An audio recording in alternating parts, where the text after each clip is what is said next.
I'm welcoming back for the second time Dr. Lara Briden. She's a naturopathic doctor. She's written a couple of books.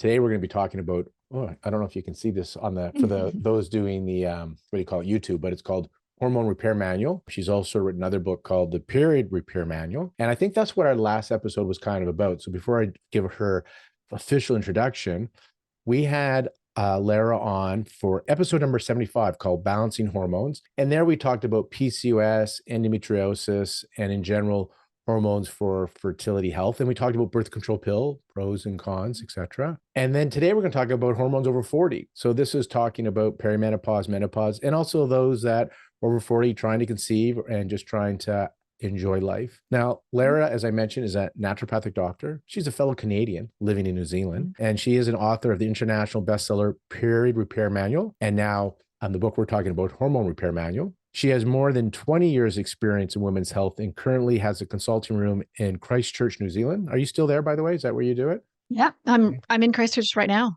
So, okay. Well, there we go. We're zooming in from there. And she treats women, as we talked about in the last podcast, about hormonal stuff. So women with polycystic ovarian syndrome diagnosis, with PMS, with endometriosis, perimenopause, and other hormone and period-related health problems. Welcome to the show, Lara. I'm so glad to have you back. I really enjoyed our last conversation. You know, the reason I've been having a lot of talks on perimenopause, and as you're probably aware, a lot of women go, that's not me, because it has menopause in it. But really, if you're over 40, you're kind of in that perimenopause stage. And if you're over 45, you really are. So my audience are either trying to conceive, and a lot of them are over 40 trying to conceive. So this still relates to them because hormonal health helps with fertility. And since I've been in practice at the time we're recording over 25 years, the majority of the people I've worked with are either very perimenopausal, over 40, or beyond. They've already don't even cycle anymore. In your book, you call this the second puberty, I think I was reading. Can you kind of just tell me a little bit about what perimenopause is and why you're calling this the second puberty, why it's temporary, and why it's important to address this? Yeah, this is a very hot button topic right now, Lauren, because when I wrote that book, which is now a few years ago, there was still kind of like not a huge awareness about perimenopause. As you say, it has menopause in the word. So a lot of women in their 40s are like, oh, that doesn't apply to me. But now, depending on how much social media your listeners are on, we're just like bombarded by information about perimenopause, and a lot of it is conflicting and a lot of it is incorrect. So it is good. It's good timing with this topic. And I'll just say before we get started, you and we've recorded together before, but also we've met. You hosted a little event for me a few years ago. So that was fun to be able to be in your clinic and meet your other doctors. And we had Fiona McCulloch, naturopathic doctor there, Kaylee McIsaac, and you guys gave a great talk and discussion. And you were coming to meet up with Dr. Geraldine Pryor. Yeah. Right? Well, yes. So you have a resident expert just across the road from you, really, Professor Geraldine Pryor, endocrinologist. She's been on your podcast, I believe. So you can. She's episode 89, and her title's called Decoding Hormonal Balance, the Power of Progesterone. That's episode 89 with Dr. Pryor. So it would be good for people to go back and listen to that, because a lot of what I'm going to say is very similar to Geraldine. I've worked with Geraldine quite a lot. And so she obviously is a champion of progesterone, which is I call the Cinderella hormone, gets kind of left out of the party, left at home, and so just gets forgotten about. So what is perimenopause? Well, as Geraldine would say, it's as different from menopause as chalk and cheese. That's the phrase she uses. Like it's hormonally, it's very different. So obviously, starting with menopause or post-menopause, that would be the life phase that begins 1 year after the final period. So if we're lucky enough to live long enough, most of us will have a few decades without periods. And that is, like, if you frame it like that, like that's 30 years potentially in a low hormone state, which is a normal hormone state. Like it's not a deficiency. I'm starting with this because there's one of the narratives that's out there right now is that menopause, and therefore by extension perimenopause, is a medical condition of hormonal deficiency. That's not how I see it, even though I actually do personally take some estrogen, so I can sort of frame that. Sometimes I offer that at the beginning so that people don't just switch off and think I'm anti-hormone therapy, which I'm not. But I'm also an evolutionary biologist, so I do see everything through this lens. We as humans we evolved to go through menopause. It's not an accident of living too long. There, even though historically and prehistorically, many people weren't lucky enough to make it to 80, for as long as we have an archaeological fossil record, some humans have been, including women, have been living to 80. So I think that's our biological lifespan as humans. And arguably, without getting too technical, but I think we evolved that longer human lifespan from an evolutionary perspective because of women in their are so beneficial after their reproductive years. So women in their 50s, 60s, and 70s do so much for the family group. They help look after their grandchildren. So having that post-reproductive longevity in women is very beneficial. So we're not all, done with menopause. I gotta share a Chinese Yeah. medicine concept because you Yeah. said like it's not a medical condition, is what I heard you No. say. It's a natural transition transformation, and Chinese medicine has a beautiful understanding on the Chinese medicine physiology of channels and qi and jing and resources. And they say during your reproductive years, the qi and shui and jing, this energy flows to the uterus to allow for life, to nourish life. And then when menstruation ceases, which is a innate knowledge of the body, because we're going to take those resources and bring them to the heart center. And now you're wise, wisdom years. And so there's two things I want to highlight from how Chinese medicine views it, or my interpretation. One is it's a natural phenomena, and physiologically, when you are no longer menstruating, you have the wisdom because you have all this energy going to the heart center, which is another brain. And on a Western science point of view, that's a whole other conversation.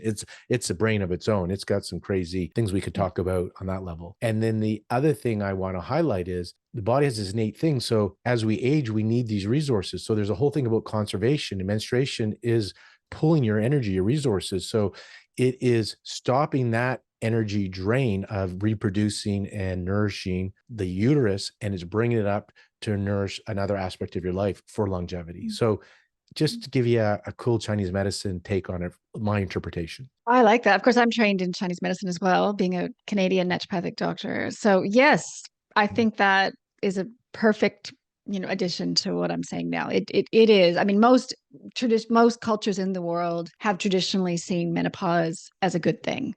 Most women in sort of modern day, forager societies are happy about it. That's what it means. I mean, they're probably happy to have babies, but then when that phase of their life is over, is like, that's good. Now we can, in my book, I talk about menopause and perimenopause being sort of a second girlhood. You get another chance to just, reconnect with yourself in a different way. Remember who you were, before you were in the reproductive years. So there's lots of ways to frame it. And that ties into your question originally, like, why do I call it second puberty? I've also heard it called puberty in reverse. It just makes sense when you look at the hormones of estrogen and progesterone across the lifespan. Obviously in childhood, they're low. Ovarian hormones are low. That's normal for children. And then they fire up as we get in our teens, as we get ready to do this, have these few decades of reproductive years, which, as you say, is very energy intense. It's beautiful in lots of ways. I mean, I love menstruation, but all things have to end. I mean, I don't think we were just not meant to stay in that high hormone state forever. Professor Geraldine Pryor calls menopause, the gift of low hormones, just sort of getting a break from all of that. And so, whereas first puberty is your hormones ramping up, and then second puberty is hormones dialing down. And they do it in a fairly interesting sort of mirror image way. So in first puberty, estrogen comes online first because it's the easier hormone to make. And so girls will have quite a bit of what's called unopposed estrogen. So that's why girls will tend to heavier periods, some of them. And, estrogen's quite intense, so they could really feel that in their mood and other things. And then progesterone takes a while to come online because, as you know, it's hard to ovulate. Ovulation is the only way we can make progesterone, and progesterone is the counteracts estrogen. It's the soothing hormone. It lightens periods. So then in parallel to that, starting at some point in late 30s or into 40s, it really varies quite a lot. I'll talk about that in a minute. Progesterone starts to go offline first, and estrogen stays there, and it starts actually spiking up to 3 times higher than it ever was before. Geraldine has talked about that quite a lot. She calls it estrogen's grand finale, or the ovarian grand finale. The ovaries are like, let's pump out way more estrogen than we ever have before. And that much estrogen going up and down, because of course estrogen does always go down every cycle. That's normal.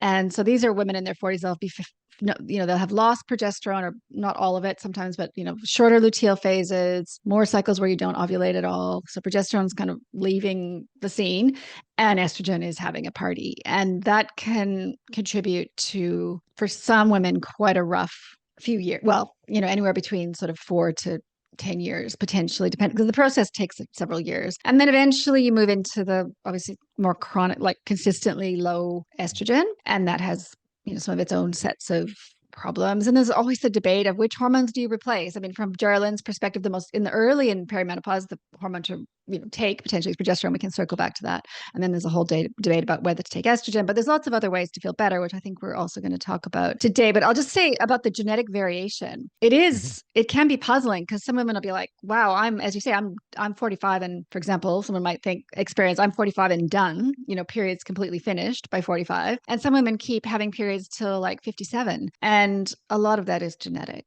and it's not anything people have done wrong. I mean, as you, I'm sure, would agree, there are some other factors, and I think there are ways to maybe extend menstruation for a little bit in some women, but some of us are just, I mean, I think the timing of menopause is largely genetic. What do you think, Lauren? What's your experience on that? Can you delay menopause? Well, in the West, so the answer is probably yes, a little bit. But when you talk about genetics, we'd call that Jing in Chinese medicine. And so you're born with so much Jing. So you have prenatal and postnatal Jing, or essence. Yep. And how you live, sex, drugs, and rock and roll will determine how quickly you consume your Jing. So you could put yourself into earlier menopause based on that. And then maybe living a good life could make you go into your full Jing. So it sounds like you would have a set Jing genetic. You have a date where you would stop, but you could accelerate that. And so, and I think the West has, and that's written a couple of thousand years ago. The Chinese called it 7 times 7 when the Renmai is deplete in age-wise. So at age 49 is when they say you do it. And it's not like exact, it's kind of, so 49 is a ballpark. And in the West right now, I think the average age is 51. Exactly. I think that it aligns. So certainly from the research, like today's research, we know that smoking can bring menopause a little bit earlier. Illness can, I mean, different things can, but also it's just important for women to hear that some of it's not necessarily something like that. It might just be that genetically they were programmed to go through it earlier. And so I always, in my book, I talk about hopefully you have older female relatives, ask them, ask your older sisters, if you're lucky enough to have those, ask your mother, aunties, when their period stopped. And when their period stopped naturally. So of course there's been the whole thing of a lot of women had hysterectomies. And so that confuses the picture. And also hormonal birth control will mask menopause. So that's another aspect of. So you had shared then, so in the over 40, the cycles are changing, and a lot of people have heard it's like an estrogen deficiency, but you've shared, and we also have your colleague, Dr. Nikki Kay on there as well. She talks about this. She's episode 91, the female hormone odyssey, perimenopause, menopause, and beyond is what she talks about in fertility. Yep. So you guys are all singing the same orchestra, which is great, because I think we need repetition, because all of you have said, Geraldine, you, Nikki, Peter Wright, who have been on the podcast, there's this what you shared, a big fluctuation in the perimenopause stage of estrogen, progesterone is becoming deficient. And then in menopause, eventually you have a deficiency in both. So why is it with this fluctuation? How is it that it's causing? Because the people who are still listening right now are the ones that have hot flashes, night sweats, can't remember things, weight changes, like they're having all these symptoms that are like, this doesn't sound like this, the way I described this beautiful transformation to your wisdom years. So can you kind of talk about, and I know you're doing so much work on like blood sugar and inflammation. Are you able to rope us in and just kind of explain, it's not a disease, but if you're having all these symptoms, it shows that there's a disturbance in your health. Yeah. And love to hear kind of how you look at it, why they're having these symptoms, maybe any testing you like to do, and kind of your approach, including menopause hormone therapy. Why are they they're suffering? And I don't think you agree with I've heard some physicians say, in 10 years it'll be over, so don't worry about it. Like, that's not my approach. We address these disturbances. Oh, of course. Yeah. Okay. So so I'll just give up. You mentioned Dr. Nikki Key. Yeah. She's just released, she was an editor of a new book about menopause called The Myths of Menopause, which I wrote a chapter. Geraldine wrote a chapter. Geraldine's chapter is the first chapter in the book. So she got prime location. So we can put that in the show notes too. I'm sure I will. Nikki would like me to sort of promote that book out there. Okay. So just to put it again in a evolutionary biology perspective, I mean, I will start there and then I'll talk about, the reality for a lot of women. And I'm with you. Like, we don't want women suffering. No one Right. wants that, I think. And what we're talking about today, what everyone's trying to offer are just ways to feel better, to navigate this as easily as possible. It's a massive hormonal transition, as is other women go through a lot of hormonal transitions. So there's post-pregnancy, postpartum. So there's first puberty, pregnancy, postpartum, perimenopause. Those are kind of the four big ones. Plus, every little menstrual cycle, we get ups and downs of hormones that we have to adapt to. So women are very dynamic creatures. I mean, we're not steady state. We don't actually reach steady state till we get to, in childhood, we're steady state. And then in postmenopause, we're, steady state, which are potentially quite desirable places to be. But during times of change, it's what I call in the book a recalibration. It's a very dynamic time. And so to be able to navigate that without experiencing symptoms means everything else has to be lined up and working well. I'm sure there's something in Chinese medicine about this too. Like, this is why in my first book, I talk about the menstrual cycle being the monthly report card. So as the hormones go up and down, and how well you're able to sort of feel during that is very often an expression of general health. So, for example, if there's a lot of inflammation in the body, you'd definitely be more likely to get period pain or just experience mood symptoms during the dramatic drop in estrogen leading up to the period, for example. That's so if the menstrual cycle, those little ups and downs are our monthly report card, then how we deal with the whole transition during the 4 to 10 years of perimenopause is kind of like the final exam. Although it's not final because we still get 3 more decades of life, but it's challenging. And the reason I think, and this is some science talking about this, the reason it's asymptomatic for people in modern day forager people, but potentially symptomatic for a lot of us, has to be to a large extent due to our environment, like, potential exposure to environmental toxins, gut problems, microbiome problems. Alcohol is a big factor in terms of even moderate drinking can really make this transition a lot harder. There's all other factors of like having been on hormonal birth control, having to come off it. And so does that make sense to you, that it's sort of an expression? If there's a difficult perimenopause, it's usually an expression of some other factors that are making it hard to adapt to what is actually a normal transition. There's a disturbance in the force. There's a disturbance in Yeah. the body. So the hormones have a disturbance, but what's the underlying cause? Stress can do that. You Yes. talk the toxins, the environment, the gut's so important Yeah. for creating hormones. So absolutely. And, because I do so much with fertility and in the perimenopause years, you call it the report card. That's why some like myself like to treat women more than men that are menstruating, because the Yes. menstrual cycle gives me feedback of where you are on a health spectrum, right? It's incredible feedback. And I could probably treat somebody pretty well just knowing their menstrual cycle history and current cycle, just knowing that. I love it. Yeah. Definitely. So we're the same. I like occasionally if I have a male patient, I'm like, oh, there's this whole like gap. I can't ask you about your period. I can't sort of get all that insight. And they don't share anything anyway. So it's true. So it is about very often sort of what needs to be treated during perimenopause is what needs to be treated anyway. I'll add a few other sort of layers of, why some women have such a harder time compared to other women. And and again, it's not things people have done wrong. Some of it's genetic. So one genetic factor will be, I just heard Professor Parr talk about this on a podcast, which was great. So, I mean, she observed that some women are just not as good at clearing estrogens from the body. So they're a lot more sensitive to the super high estrogen peaks of perimenopause. They'll really feel that. And they'll also really feel it when estrogen then just plummets every month. Do you do those nutrigenomic DNA testing? Because they do. I know when we do Yes, I know. patients, we get the detox pathways and the estrogen detox pathways. So we can tell, like, because some people on the birth control pill just go mad physically or emotionally. Yeah. And some people on IVF also do not respond well, like their body is. And so it's interesting. We haven't done any study, but the theory is, I bet if we ran the genetics on these people, we would see they don't have good detox pathways. Totally. And I think this is pretty much word for word what Geraldine said. The way you can know, even without testing. So I think the testing is reasonable if people can afford it. But even without testing, women who are, were very sensitive to any form of exogenous estrogen hormonal birth control straight away are likely going to be the ones in perimenopause that are sensitive to the high estrogen and also potentially sensitive to the dropping falling estrogen. And for them, they can be hopeful because when they actually do arrive at the stable low estrogen of postmenopause, even if they're supplementing a bit of estrogen, so it doesn't, like, even if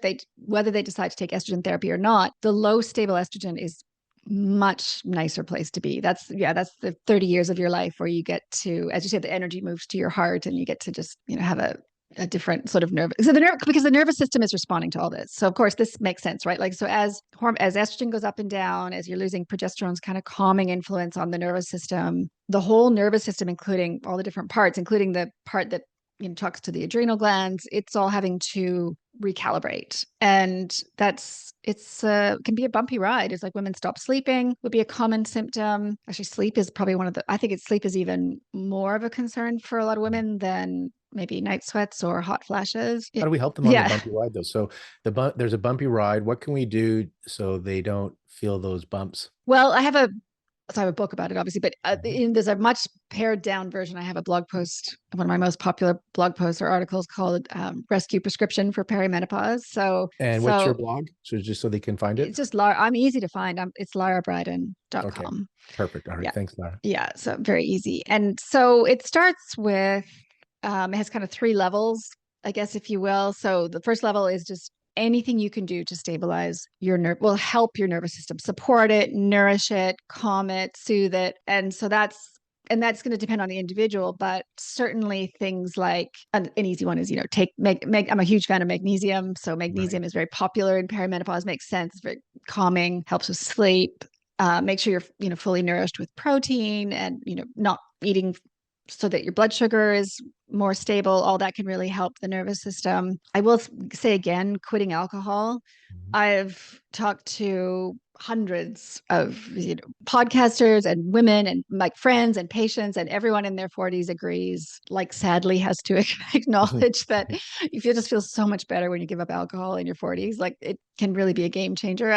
Alcohol's never friendly to the body, but I think it's just particularly unfriendly when you're in this ups and downs of estrogen, and it won't necessarily be forever. I say to my patients, hopefully when you're post-menopause, you can have the occasional glass of wine and just enjoy it. But in the meantime, it's good to take a break. So for supplement wise, you mentioned magnesium, and in your book, which I got more introduced by you, I love magnesium as well for so many things, but you like taurine as well. Yeah. Are you in the book you mentioned, are you still a big fan of it, or has that changed for you? Yeah. Oh, yeah. In fact, so taurine is an amino acid that we can only get from animal foods. So it is, I think from an evolutionary perspective, our brain is 100% expecting to have that in our diet. We can also make a small amount of taurine, but estrogen actually impairs that production. So women in higher estrogen states of life, especially including perimenopause and pregnancy, will have a higher dietary requirement for taurine. So it's one of those amino acids where it's considered conditionally essential. I would say it's essential for women. So they can either have it in animal products or they can supplement it. But arguably it's a neurotransmitter. So it just does lots of things. It supports mitochondria. It supports digestion by supporting bile acids. It also is calming to the brain. And some neuroscientists think that it has its own receptors in the nervous system for calming. And it also has some anti-aging properties. I was quite happy to see about a year ago, another study came out about taurine as a potentially anti-aging agent. And I was like, that's great, because I've been recommending it for years. So it's always good to hear something good news about it after it's been something that I've been so. Do you supplement with it as well, or you just do diet, or is there a supplement form that you like of it? I supplement. I think so. What happened is down here in Australia and New Zealand, there's quite a few magnesium taurine combination supplements. So a lot of companies down here are putting 3 grams of taurine into their magnesium powders. Because of that, they do similar things. They both work on the GABA system in the brain. They calm the nervous system, and so they're putting them. They also have similar metabolic health benefits. So I think the fact that they were often paired here really sort of put them on my radar as 2 things that work well together. So there are some, even in North America, I think there are some combination supplements, or for example, I've got my parents on just a magnesium glycinate powder and plus a taurine powder separately. They just kind of mix those. And the great thing about it, it's very inexpensive. You call it 3 grams, not like 3 milligrams, but 3 grams of taurine a day? Yeah. So it's good to pick up on that. It's a big difference between milligrams and grams, isn't there? Yeah, this is a gram dose. Okay. Whereas magnesium is 300 milligrams.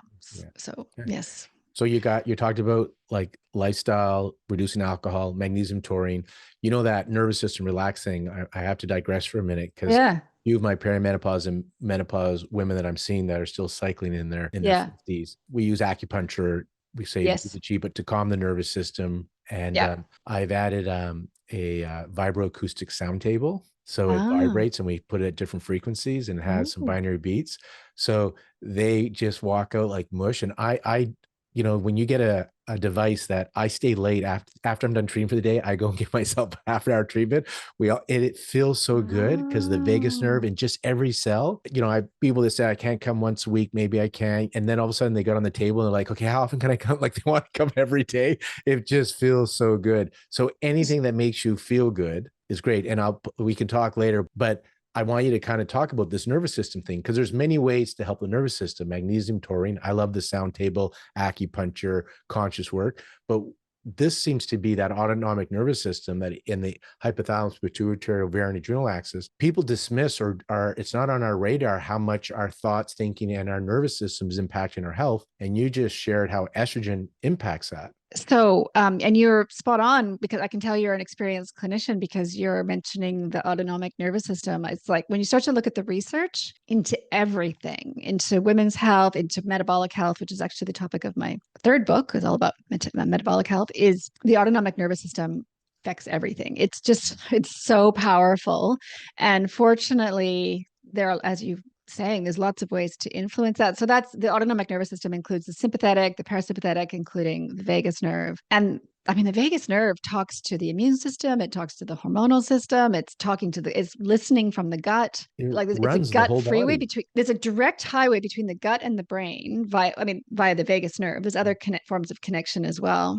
And they used to think, okay, yeah, the brain's sending messages to the gut. And now it's like, oh, 80% of the signals are going from the gut up to the brain. So that's all about in Chinese medicine. Wouldn't that be about like spleen energy and Yeah. things like that from the I gut? had a colleague out of Karen Kadar out of Israel. She's a big fan of Stephen Porges' work. And she had shared on a course for our colleagues. It's not on the podcast, that the vagus nerve, from the brain, through the heart to the gut, she says it goes right to the cervix now.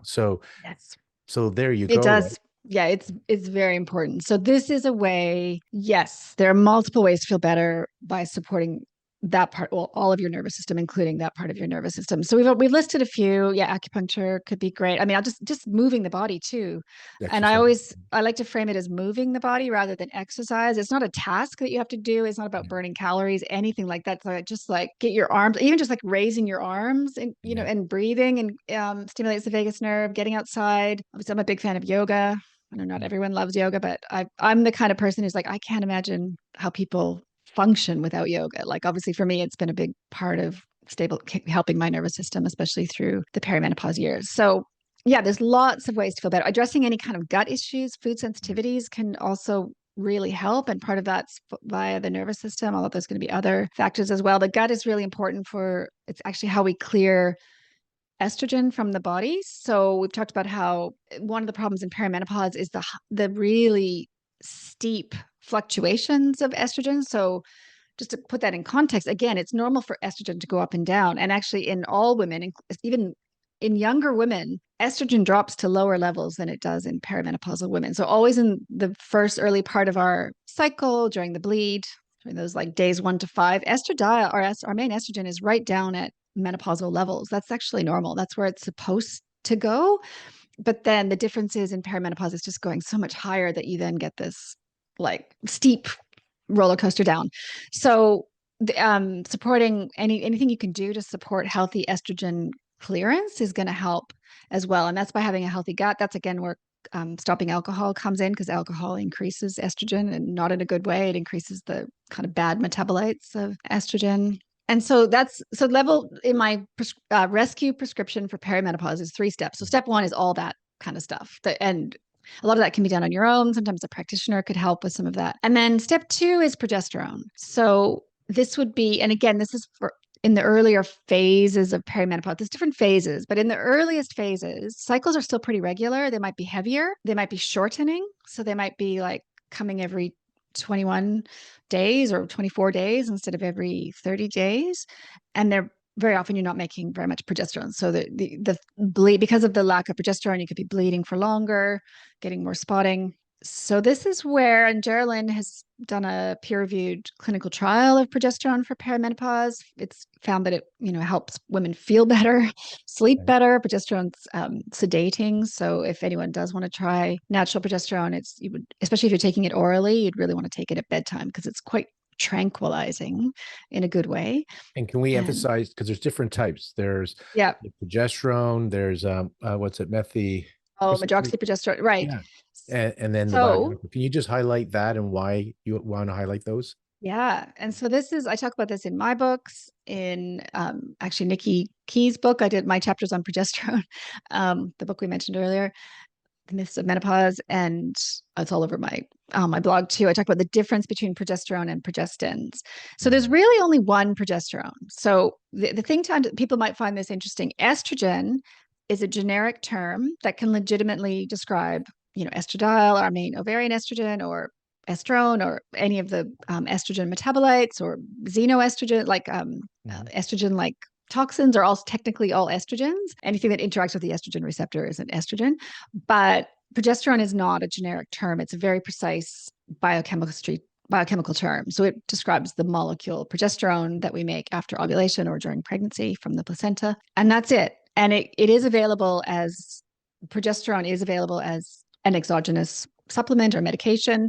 It's molecularly identical to the body's own progesterone. So that allows it to be called progesterone.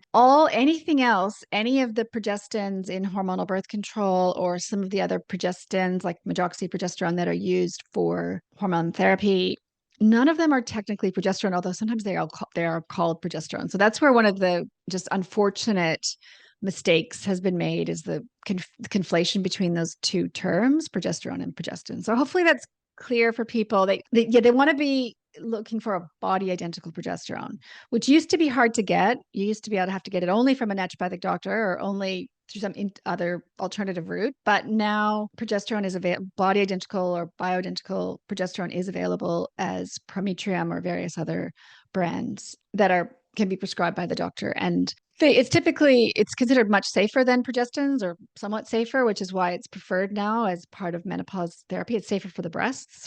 So all progestins slightly increase the risk of breast cancer, but most evidence suggests that progesterone does not. So that's a good bonus. And in Geraldine's episode on our podcast, she likes, like you said, take it at night. And I think she likes 2 pills, 300 milligrams, or 3 pills. It's 300 milligrams. They're 100 milligrams each. So that would be a pretty big dose. Yeah, my patients don't always take that much, but people can sort of troubleshoot that with their clinician. And and it can be prescribed for heavy flow. So that's a really good, very often I think people, if they want to try it, even if they want it for sleep and migraines and other things, if they also have heavy periods, it's a good way just to say, I need it. I want to try it for heavy periods, and then just get all the other nervous system side benefits without having to talk to the doctor about, everything.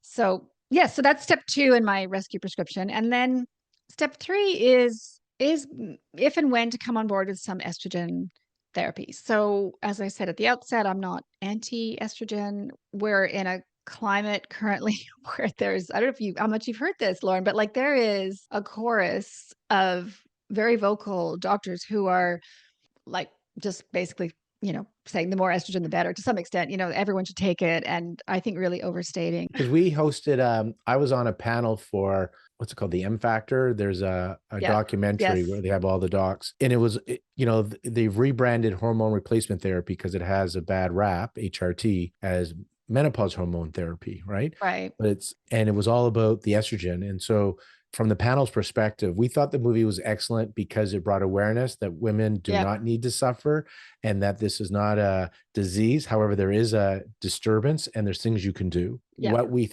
like to have done differently, which is why I'm glad you're here for this talk, is estrogen therapy would not be the first intervention. And there's a whole bunch of natural interventions. And then there's natural progesterone, and there's a place for estrogen therapy. But you're right. They're making it sound like this is going to solve all your problems based on the documentary and based on what's all over the web. And you have a different take on it, I'm assuming. Yeah. Well, you and I've been around long enough to see the Mhm. pendulum swing on this. So when I started practicing naturopathic medicine in Canada, that was back in the 90s, mid 90s, and it was very like medicine was very pro estrogen at that time as well. I mean, everyone was on Premarin. Were you practicing back then? So everyone was on, I started in 2000, but I remember the oh, horseshoe, okay. Premarin's Yeah. horseshoe, So everyone was on Premarin, which is the oral horse estrogens, which to be fair, I mean, are kind of a probably more dangerous. Well, they are a more dangerous form of hormonal therapy than our modern body identical estradiol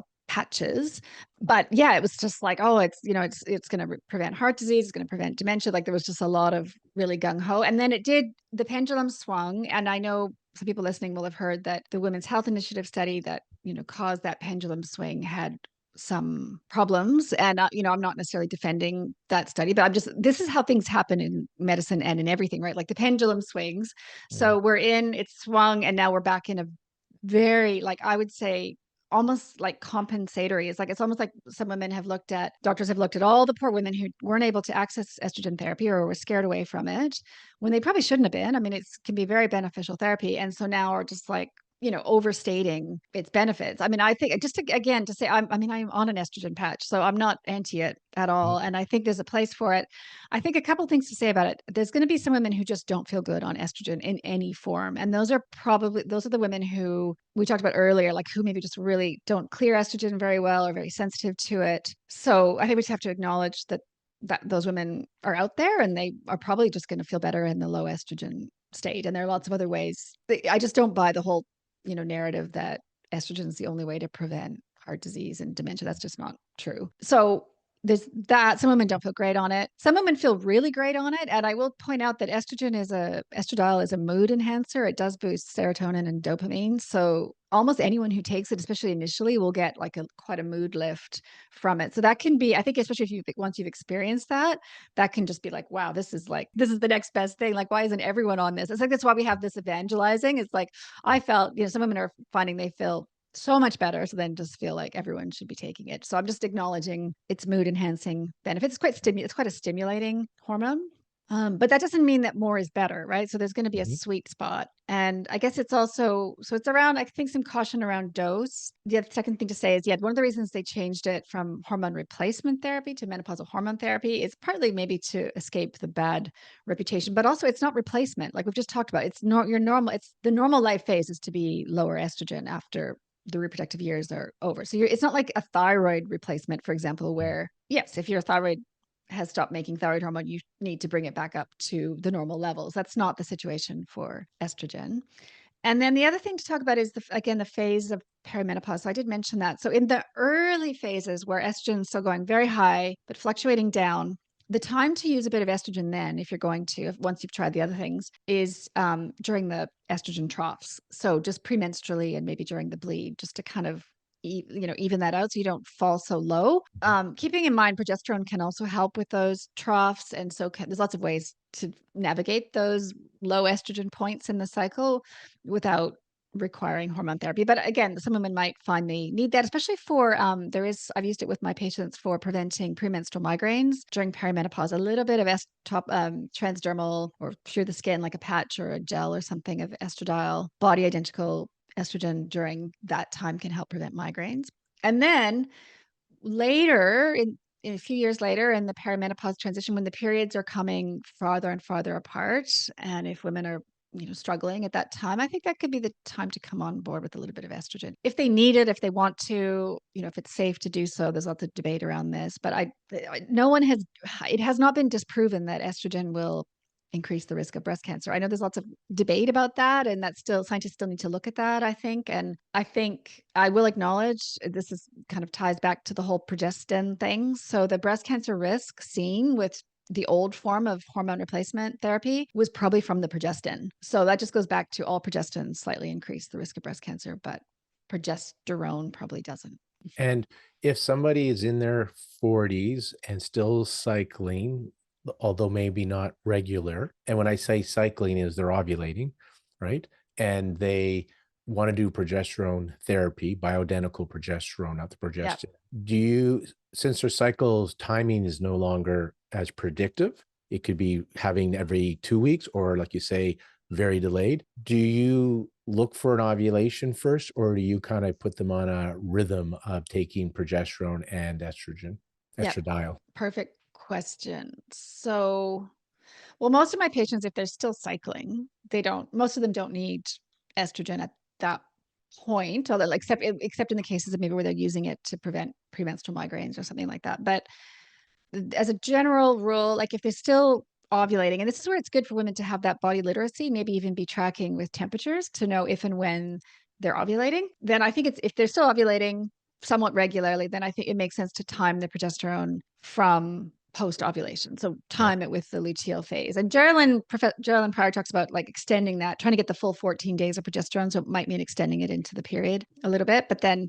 taking a break during the follicular phase, because if you take a high enough dose of progesterone, it will suppress ovulation. So you don't necessarily want to do that. But then once things become very erratic. I just want to clarify, because some Yeah. people may be trying, if you're taking it in the follicular, not like in the luteal phase. So somebody. Correct. Yeah. So higher dose. Yeah. Good to clarify. Higher dose progesterone in the follicular can suppress ovulation. That's obviously important for any women in their 40s who are still trying for pregnancy, pregnancy is possible in your early 40s. And as you know, I think that's what you do, isn't it? That's kind of part of yes. I'll just give a comment about that. It's definitely still possible. Again, that's going to be genetic, so it's going to vary. Some women are still reasonably fertile at that time. Some women are really going to struggle. But there are ways to improve egg quality. And so try to time progesterone with the luteal phase. But if there's no luteal phase anymore, if ovulation's just kind of gone offline and you're getting like fairly erratic anovulatory bleeding or just kind of random bleeding, then the recommendation is just go on to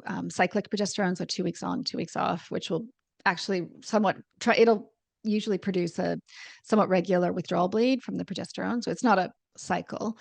Yeah, just a comment. That's called cyclic progesterone therapy. And just as this is not perimenopause, but I'll just give a plug for cyclic progesterone therapy for PCOS or polycystic ovarian syndrome when young women, which is a bit different. Geraldine, as you probably know, she's been conducting a clinical trial across the road from you about this, and they've got their results. They're not published yet, so I can't share them, but hopefully when those come out, we should all share that. So they've been using body identical progesterone 2 weeks on, 2 weeks off to promote ovulation in the subsequent cycle. So they're actually it reduces symptoms of PCOS. And we weren't part of that trial, but in our clinic, we weren't part of it, but we had the poster up. I mean, as in, our patients, I think, went because we let people know about it. But we use natural progesterone in our practice in women with PCOS. So I don't know what your data shows yet, but if it's like our clinical data, it's good. I'm expecting to see a positive result. And I just wanted to remind our listeners that you and I had a episode on the Conscious Fertility Podcast 75, and we do talk a little bit more about PCOS, endo, and the progesterone. So I want to kind of, because I know for time, and because I'm going to ask you about inflammation and my inositol. So I kind of want to, I have a personal question, clinical question. But just to kind of summarize, this period of transition, 40 plus, it's the spiking, the grand finale, as you said, Dr. Pryor says, of up and down estrogen, not necessarily deficiency, that can be causing a lot of the symptoms, wreaking havoc on your nervous system, your gut health, and it's bidirectional. One affects the other. And there's things that you can do. So movement, diet, lifestyle, good sleep. There's supplements. I know you use more than magnesium, taurine, but something to share with our audience. And then there's even menopause hormone therapy we talked a bit about. Here's my question about, and if I missed anything, I sometimes find things that I just like to use because of what they do to the environment of the body. Like if something can help regulate inflammation, I kind of like it, because chronic systemic inflammation leads to accelerated biological aging, premature degenerative diseases, and I think also premature infertility and terrible menopausal symptoms. And if it's the cost is okay and it doesn't have side effects, that cost benefit. So I like, for example, N-acetylcysteine, because it helps regulate inflammation. It's a good precursor to glutathione. So it's something I like just to use as a good health thing, regardless of some of your diagnosis. And my inositol is one of those ones that I'm always curious about, because it's good for regulating blood sugar, and that can affect inflammation. And it's been shown in fertility to help. I think you have an interest, and you've kind of done a deep dive on inflammation, my inositol. That's what I recall from our last conversation. Am I remembering that correctly? Yeah. Let's talk about inositol. I will just give one other thing just unrelated, but like the ups and downs of estrogen and how to navigate that. One of the things the spiking up of estrogen will do is cause a histamine release in some women. So there could be a whole antihistamine strategy around that. Even to start with, sometimes I recommend just trying over the counter antihistamines, not as a long term strategy, but just as a way to kind of diagnose and assess if that's actually, if the histamine response is part of the symptoms, because histamine is an anxiety provoking neurotransmitter, as well as being involved in allergies. But in answer to your question on inositol, I have a podcast, a solo podcast episode about inositol, talking about some of its mechanisms of action. It's also featured very strongly in my third book called Metabolism Repair for Women. Inositol is one of the 5 missing metabolic nutrients, and I call them missing because they used to be a lot more in our diet and they're not now. So I think the body is definitely like taurine. And like magnesium, the body was expecting to have a lot more inositol coming in. And it actually works. One of it does many things, but it's an intracellular messenger. So it's kind of like literally like in the nuts and bolts of the cell, like just helping insulin and thyroid hormone and everything kind of do its job. So it's no wonder it affects so many. It helps to balance neurotransmitters. It helps to improve insulin sensitivity. I take it myself. It promotes sleep. And I'm with you. Like one of the great things about it, it's inexpensive, like it's dirt cheap. And especially if you get the powder, and it's, which is good, and it's safe and easy. So it's a superstar for polycystic ovary syndrome. It's also been clinically trialed for the insulin resistance or weight gain of perimenopause. So it's easy thing to bring on board. You just mix it with the magnesium powder. That's what I do. It gets expensive when you use the decairo version, and Yeah, you don't need that.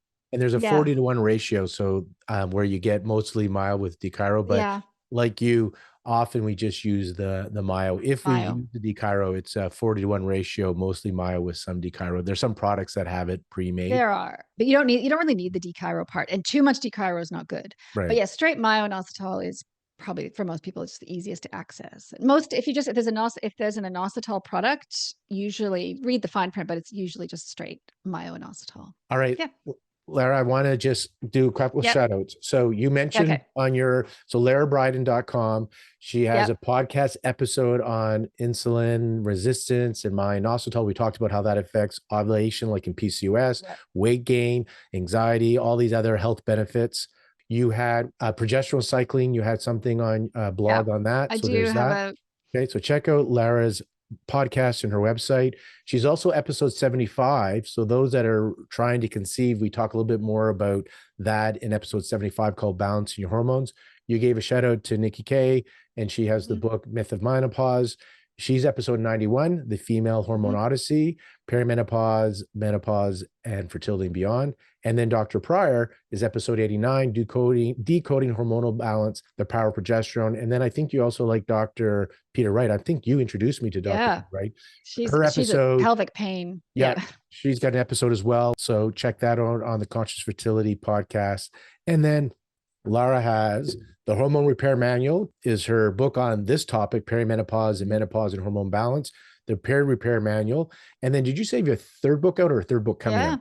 It's out. It's called Metabolism Repair for Women. I'm just observing, Lauren. Yeah, you get all the heavy hitters. You get the big names in women's health. You're a big name. You're like you got the like superstars of. Well, when I want to learn something, I want to go to the superstar.